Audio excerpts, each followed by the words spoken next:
Hey guys, welcome to my shop. My name is Kimberzelik and I'm trying to learn how to do what you do. Machining metal, scratching metal, creating art and tools. I call this a piece of art. So much so that when it is not being used, it'll be wearing its green cap. So we're on our way to getting this tailstock set up. Just doing a visual point to point and not turning this. I got it down to 6 thousandths. And I realize that the way I'm doing it is wrong and I'm not getting real numbers, but I'm getting there. Finding out what happens when you do it the wrong way first, you know? No, I just have a lack of resources. I need a good piece of steel, 12 inches long, that I can use as a test bar.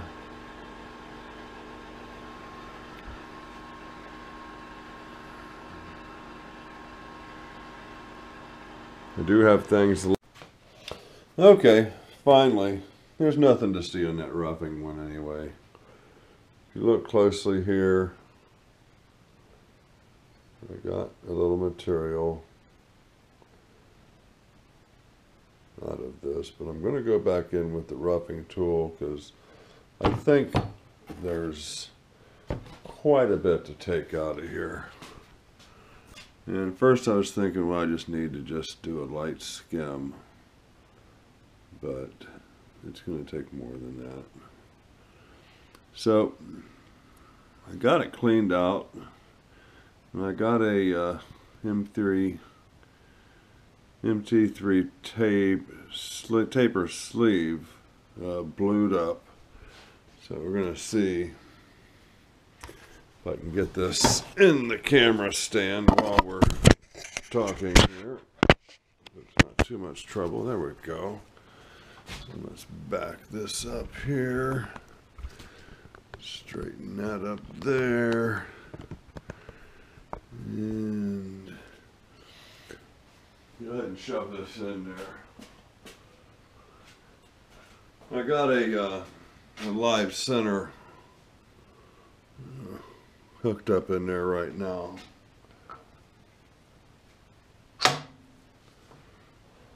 So I don't know what I can do, you know, it should be marked, you know, it should be marking. I don't think any amount of time is going to make a difference. I think I'm holding in two little spots. It looks like I'm holding here, here, and here, just lines. So we need to improve upon that. See, there, there, and here. Nothing else is grabbing in there. So this is almost, it's almost a worthless tool as it is. So I'll bring you back once I get set up. We'll blue this again and we'll give it another try.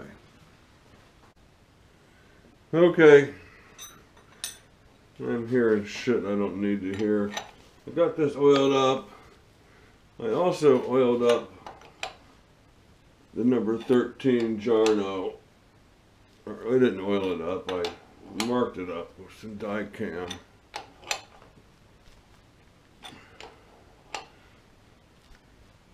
I'm not really concerned about how much I'm taking off of this right now.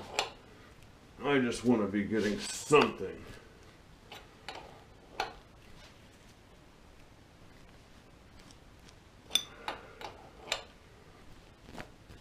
I feel like I'm getting something there. Let me back this off.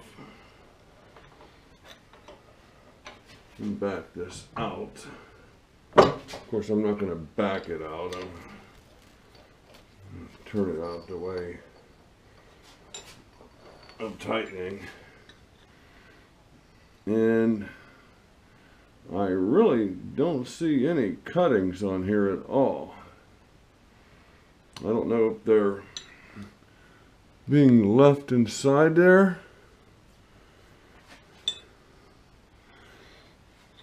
I'm going to switch over to the other cutter, which it's been my experience so far that it will remove some material. I'm not only oiling this, I'm also brushing off any of the old cuttings that are left on there. Okay, let's extend that a little bit just to be safe. Bring this up and just kiss that. I'm going to tighten, and start cutting.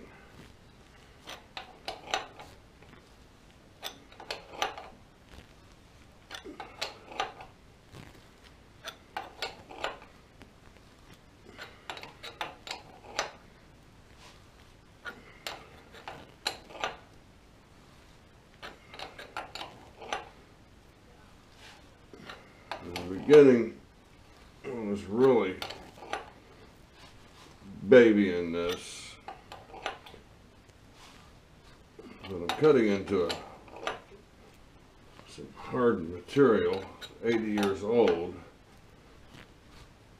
Okay, let's go ahead and loosen up the tailstock and pull it out, and continue turning in the same direction to bring that out.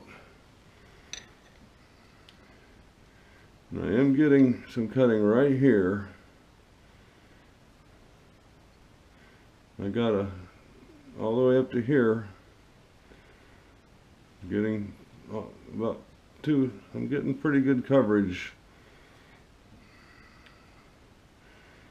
on that. You see what it looks like visually. It still looks like hell. It feels better. I want to carry on in this vein and bring you back. Okay. It's actually looking better. Still some pretty deep grooves. I got this inked up pretty heavy.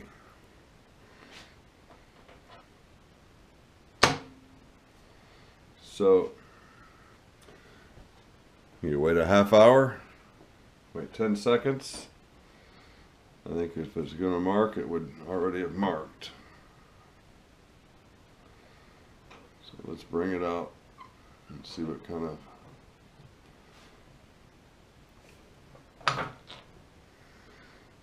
Okay, once again, we just have 3 bands. The band has broadened. This one has. Now, I am concerned. I'm concerned about where that ejected at. Oh, that's ejected plenty of room to. I still have a 1/4 inch here before I run out of ejection room.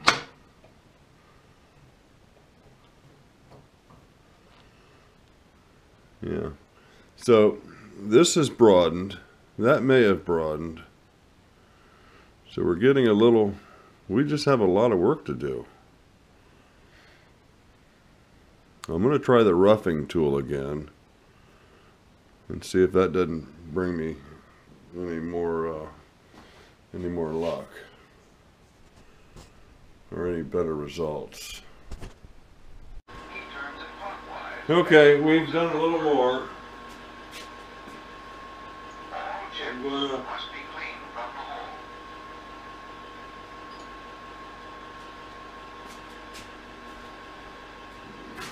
I've blued up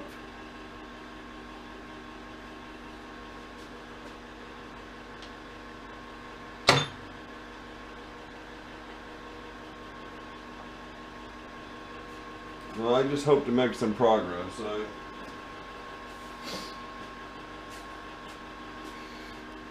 I don't know how far I want to take this. The size of the hole is checked with a taper pin. The pin projects okay. Above the surface. Once again, I'm showing a little coverage up here now. And I gotta say, this is improved.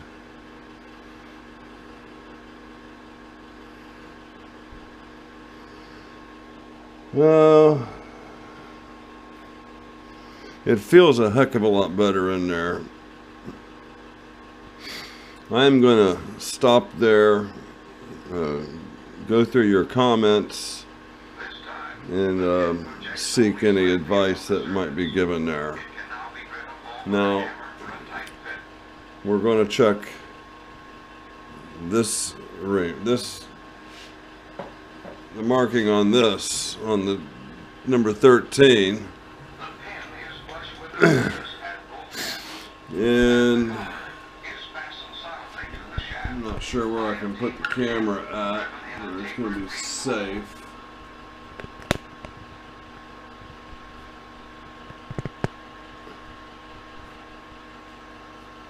Okay, the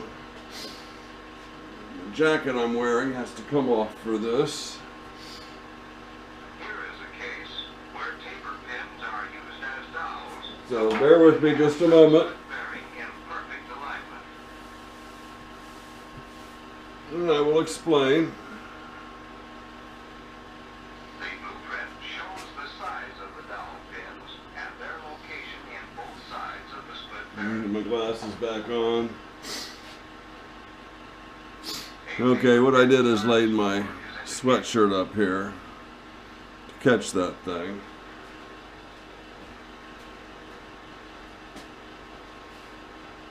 And I got my copper rod.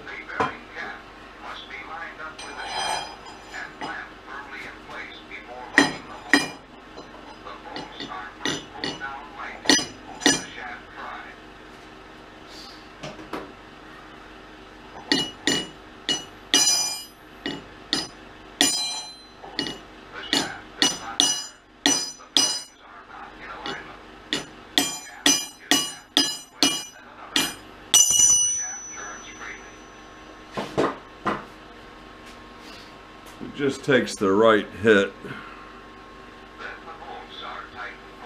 and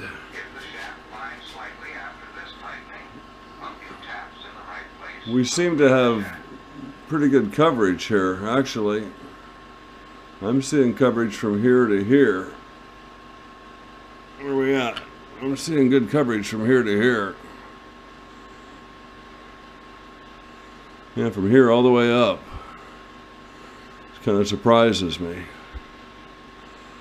I mean, with the condition of the inside of that, I wouldn't think. Apparently what I'm seeing in there is superficial, because I've got very good coverage from here to here. I'm happy with that. Now the holes for the taper pins may be read. The blueprint called for a number 4 taper pin. Okay. Make sure you have the correct size of reamer before proceeding with the work. Get that off there before we get a copyright strike. Okay.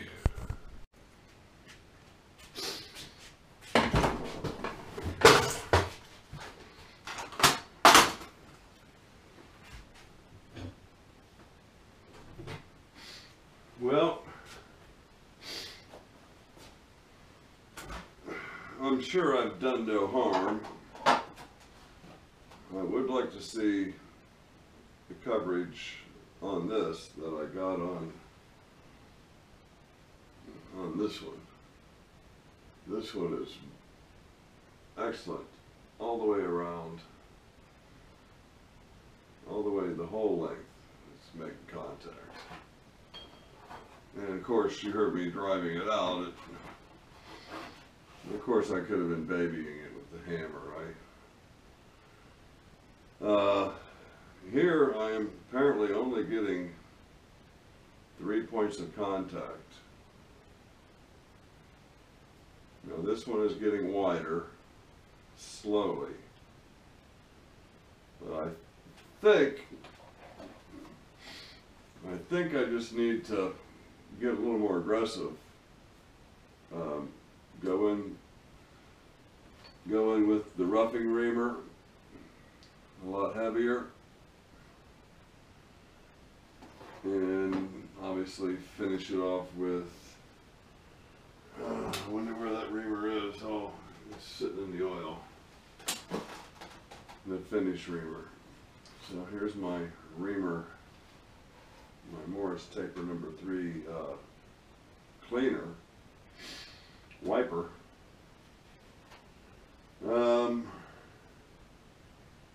So I'm going to hold off and wait and see what kind of comments I get from you guys.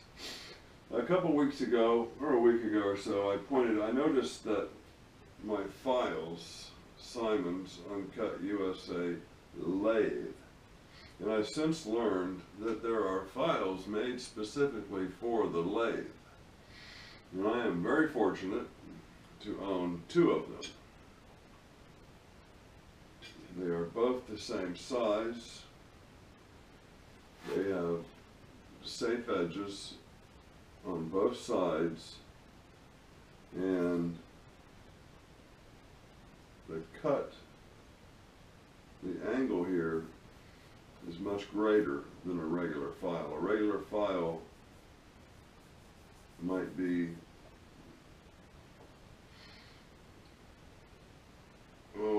more in the lines of this, where this is filed.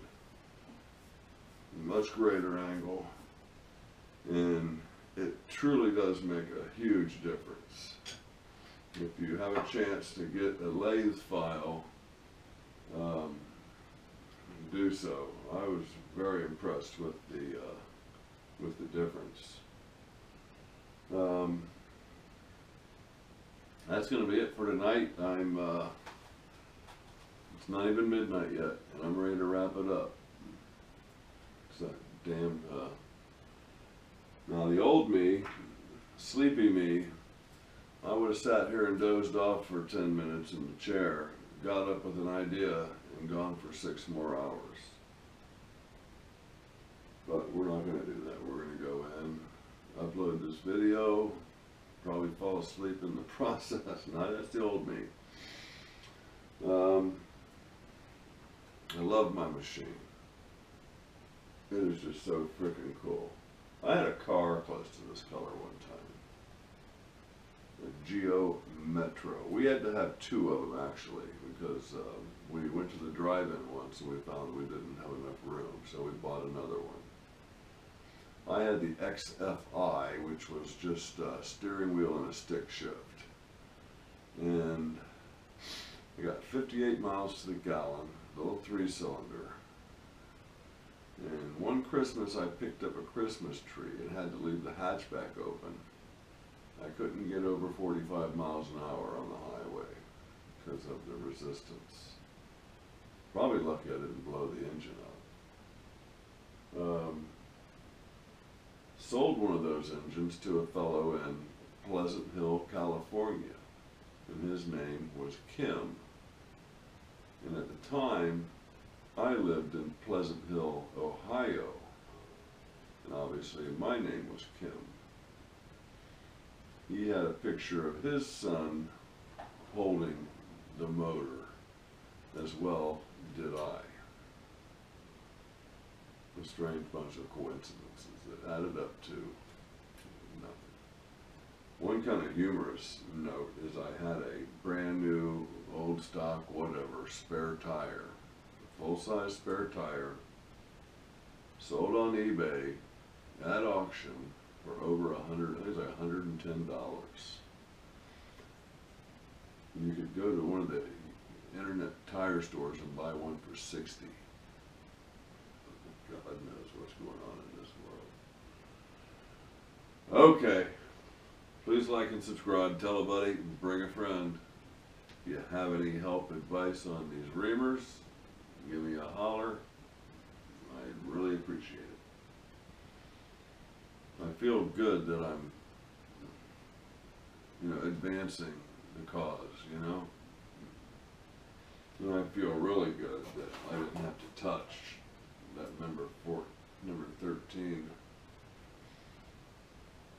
Jarno with but that is making good contact. Now I need to figure out how to get this blue shit off of me and my machine tools. Alright, that's it. I'm just gonna sit here and look stupid for a second while it runs out, and then I'll get up and turn the camera off, and you won't have to see me getting up and walking around and pushing the camera. Very unprofessional.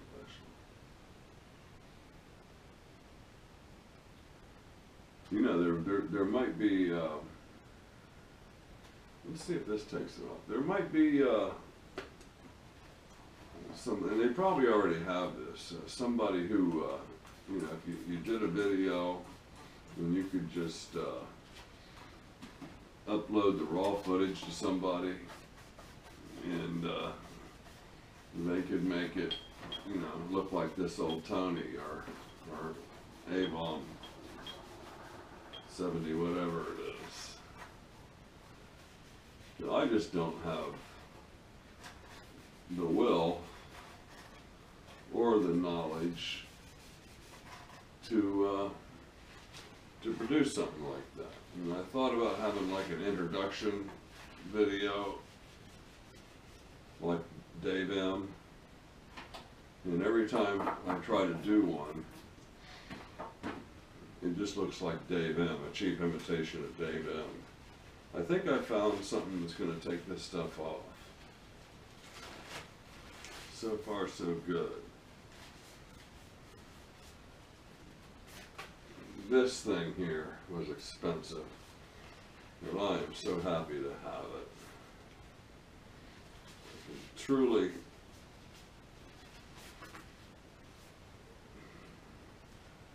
where'd my cap go? I can truly mark my spindle height. I can get in the neighborhood. I can get in the neighborhood of tailstock alignment. And I have one of these dip tanks. I need to get some of that material because I'm a little low. And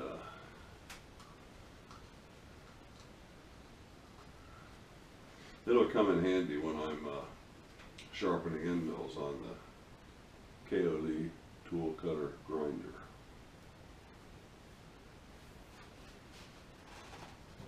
I'm going to study up this winter, and maybe when the weather changes, I will bring the work to you. When the weather changes, maybe I'll be able to. Well, that's melting it right off of there.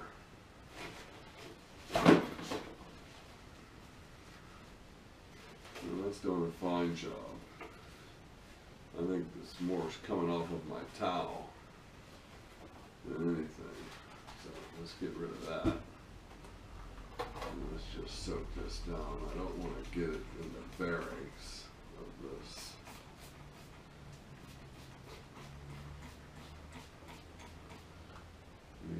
Yeah, that takes that stuff right out of there.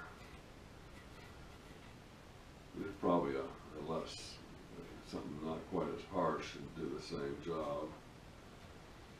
And grab a paper towel. I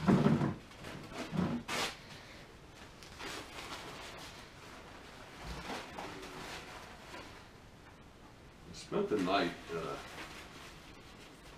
fellow teammate, hockey team, one time, and I'm not, we were young teenagers, we weren't even teenagers yet, and you go over there, you've seen the parents at the games before, and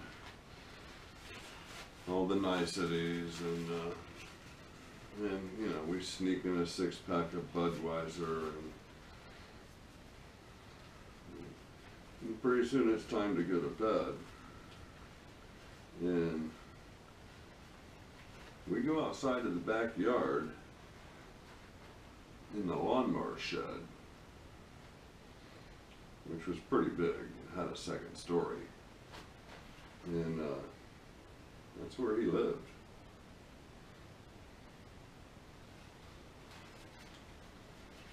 The oddest thing is the first thing he did, you know, and I was like, you know, across the loft or whatever, you know, we weren't sleeping together by any means. Hell, I might even have been downstairs. But I thought it was kind of rude